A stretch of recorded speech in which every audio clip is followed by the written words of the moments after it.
If you have a pet in your home that is having some mobility problems, especially if they're a big dog and you have some stairs, you may be wondering if a ramp would be helpful.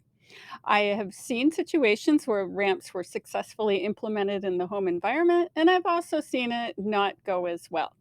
Today, I want to share four different features you want to make sure that your ramp has to ensure that it is safe and effective for your pet to use and it's comfortable for them so that they're willing to use it.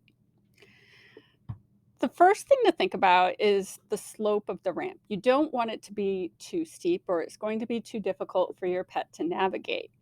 The recommendation I make to my clients is that at the point of contact with the floor, you want to make sure that the angle between the ramp and the floor is no more than 20 degrees.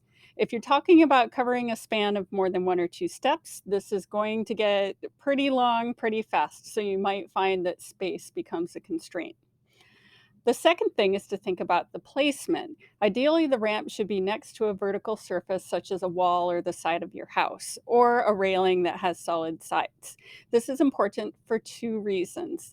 The first is that pets are really uncomfortable for the most part using ramps that aren't next to a vertical surface. It just feels really unstable to them. And the other is if they're a little bit fragile and wobbly, I would hate to see them stumble and fall off and hurt themselves. The third consideration is the stability of the ramp. Especially at the top, you want to make sure that it's firmly attached to the top surface or isn't slipping or sliding around. You don't want the ramp to slide or wobble or be unstable when your pet is walking on it.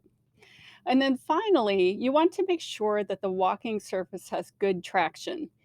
Ramps don't have to be super fancy. I've seen people use a piece of plywood and it works just fine, but you do need a surface with more grip.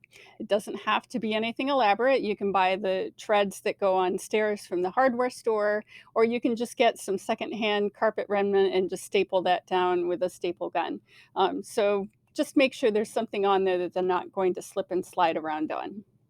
Now, I will warn you, even if you do all of these things, you make a really great ramp and it's beautiful and it looks stable, your pet may look at it and go, nope, and decide they're just not going to walk on it because it's new or they're feeling really uncertain about it.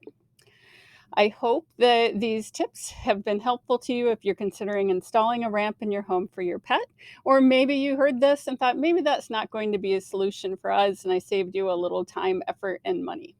My name is Carolyn Nahn, and I am the owner and medical director of Arms of Aloha, where we believe every pet deserves peace, comfort, and dignity at the end of life.